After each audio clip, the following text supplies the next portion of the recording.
It started quietly, almost innocently, with a single video uploaded during the cold glow of a European winter evening. No expensive promotions, no celebrity endorsements, no flashy stage effects. Just voices, pure, powerful, unmistakably Filipino voices singing a Christmas carol in a way Europe had never quite heard before. Within hours, comments poured in. Within days, the video crossed borders. And within weeks, it became impossible to ignore. What the world was witnessing wasn't just another viral clip. It was a cultural moment that pulled people in and refused to let go until the very last note faded. At first glance, it seemed simple. A Filipino choir standing in a historic European square, bundled against the cold, singing about hope, light, and peace. But something about it felt different. The harmonies carried warmth that cut through winter air. The emotion felt real, not rehearsed. People scrolling through their phones paused, then turned the volume up, then shared it with someone else. In a season crowded with noise, this one performance felt sincere, and sincerity has a way of traveling faster than algorithms ever could. Europeans watching the video began asking the same question in different languages. Who are these singers? Many admitted they had never associated the Philippines with choral dominance, yet here were voices rivaling the greatest cathedral choirs. Others said the performance reminded them of childhood Christmases, even though the accents and faces were unfamiliar. That paradox, something foreign yet deeply familiar, became the secret fuel behind the viral explosion. The carol didn't feel imported. It felt like it belonged everywhere at once. As shares multiplied, Filipinos around the world felt something stir. Overseas workers in Italy, Spain, Germany, and France saw the comments and felt a sudden swell of pride. Many had grown up singing Christmas songs from as early as September, harmonizing in schools, churches, and family gatherings. What Europe was discovering wasn't new to them, it was home.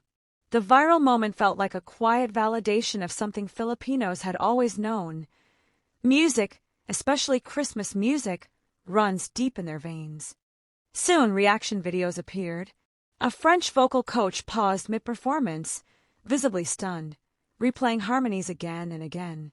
A German choir director analyzed their blending and breath control, calling it technically flawless but emotionally raw. British viewers joked that they might need to import Filipinos to save their Christmas concerts. Beneath the humor was admiration, and beneath the admiration was curiosity. Europe wasn't just listening anymore, it was learning. What made the performance extraordinary wasn't perfection alone. It was the emotion layered into every note. Filipinos sing Christmas carols not just as songs but as stories, stories of family, faith, longing, and survival. Many of the singers had personal histories shaped by distance, sacrifice, and resilience. When they sang about peace on earth, it wasn't abstract. It was personal. That emotional honesty crossed language barriers instantly, reminding listeners that the heart understands before the mind explains. The setting added another layer of magic. Old European streets, centuries-old buildings, and softly falling snow formed a cinematic contrast to voices born under tropical skies. The Philippines, a country without winter, had somehow delivered one of the warmest Christmas moments Europe had felt in years. Viewers commented on the irony, calling it sunshine in song form. The juxtaposition made the performance unforgettable, like a bridge between worlds built entirely out of harmony. As the video spread, mainstream European media began to take notice. Morning shows discussed it. Online newspapers embedded the clip. Radio hosts played the audio and urged listeners to watch the full performance online. Some presenters openly admitted they had underestimated Filipino musical culture. That admission alone felt like a shift. This wasn't just about a song anymore, it was about recognition long overdue. Behind the scenes, the story of preparation was equally compelling. Many of the singers were not full-time professionals. Some were students, caregivers, engineers, or overseas workers rehearsing late at night after long days. They practiced in borrowed spaces, balanced commitments, and sang because they loved it, not because fame was guaranteed. That authenticity seeped into the performance. making it resonate more deeply than polished studio productions ever could. The Philippines has a unique relationship with Christmas. It's not a single day or week. It's a season that stretches for months, filled with music echoing from homes, streets, and churches. Children grow up harmonizing naturally, often without formal training. Singing becomes communal, a shared language of joy and endurance. When that culture meets the discipline of choral excellence, the result is something both powerful and inviting, and Europe was experiencing it firsthand. Comments under the viral video told their own story. "I cried and I don't know why. This healed something in me. I played this for my grandmother, and she smiled for the first time in weeks."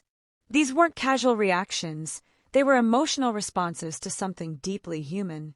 In a world often divided by politics and borders, a Filipino Christmas carol was quietly reminding people of shared humanity. Soon, invitations followed. European churches and cultural festivals reached out, asking the choir to perform live. Some cities offered to host special Christmas concerts. The singers, once unknown outside their circles, now faced packed halls and standing ovations. Yet those who attended noticed something remarkable. Despite the growing attention, the singers remained grounded. They sang with the same humility and heart that sparked the viral moment in the first place. The global Filipino diaspora amplified everything. Filipinos in Europe shared the video with captions full of pride.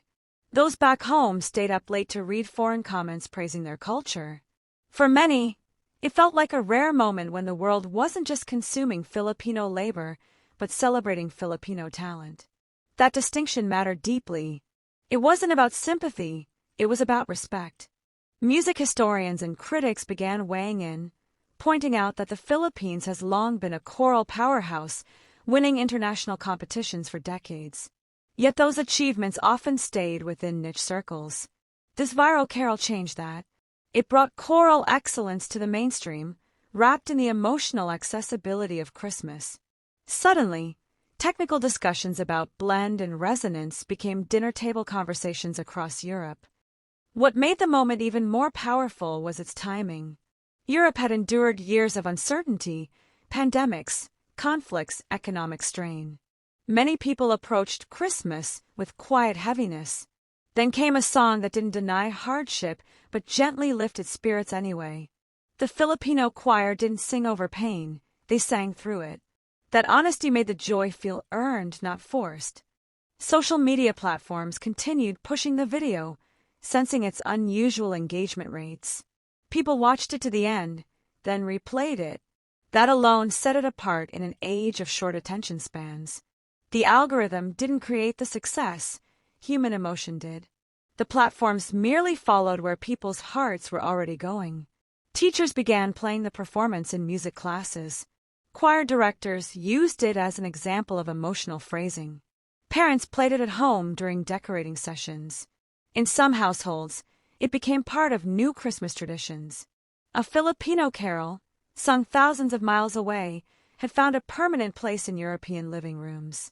For the singers, the experience was surreal. Interviews revealed their disbelief at how far the song had traveled.